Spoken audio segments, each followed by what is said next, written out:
കേരളം മുഴുവൻ ഏറ്റവും പ്രയാസമുണ്ടാക്കിയ ഞെട്ടലുണ്ടാക്കിയ ഒരു അപകടമാണ്.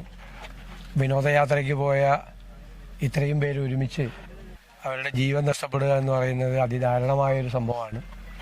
ഒരു പ്രദേശത്തെ മാത്രമല്ല, കേരളത്തെ മുഴുവൻ സങ്കടത്തിലാഴ്ത്തിയ വിഷമിപ്പിച്ച ഒരു ദുരന്തമാണ്. തീർച്ചയായിട്ടും ഇതുമായി ബന്ധപ്പെട്ട കുടുംബങ്ങളെ സഹായിക്കാൻ വേണ്ടിയിട്ട് സർക്കാരിൻ്റെ ഭാഗത്തു നിന്നുള്ള നടപടികളുണ്ടാവണം. പല കുടുംബങ്ങളും വളരെ സാമ്പത്തികമായി പിന്നോക്കം നിൽക്കുന്ന, അല്ലെങ്കിൽ ഇപ്പോൾ നഷ്ടപ്പെട്ടവരെ ആശ്രയിച്ച് ജീവിക്കുന്ന ഒരുപാട് അംഗങ്ങളുള്ള കുടുംബങ്ങളാണ് പലതും.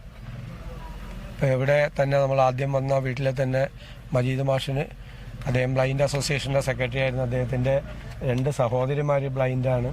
ആ കുടുംബത്തെ നോക്കുന്ന അദ്ദേഹമാണ്. അതെല്ലാം പ്രത്യേകമായി പരിഗണിച്ച് ഓരോ കേസും പ്രത്യേകമായി നോക്കി അവരെല്ലാം കുടുംബത്തെ സഹായിക്കാൻ വേണ്ടിയിട്ടുള്ള കാര്യങ്ങൾ കൂടി ചെയ്യണം. അതിന് തീർച്ചയായിട്ടും ഞങ്ങൾ കൂടി അക്കാര്യത്തിൽ മുൻകൈയെടുക്കും. ഉറപ്പായിട്ട് ബഹുമാനപ്പെട്ട MLAയും എല്ലാവരോട്ടും ആലോചിച്ചിട്ട് ഞങ്ങളും ഞങ്ങളുടെ പരിമിതിയിൽ നിന്നുകൊണ്ടുള്ള പരമാവധി കാര്യങ്ങൾ ചെയ്തു കൊടുക്കാൻ വേണ്ടി ശ്രമിക്കുക. അവരുടെ എല്ലാ ചികിത്സയും സൗജന്യമായി ചെയ്തു കൊടുക്കണം എന്നുള്ളതാണ്. ബാക്കിയുള്ള ഏത് സഹായം വേണമെങ്കിലും അത് ചെയ്യുന്നതിന് വേണ്ടിയിട്ടുള്ള ശ്രമം ഞങ്ങളുടെ ഭാഗത്തുനിന്നുണ്ടാവും.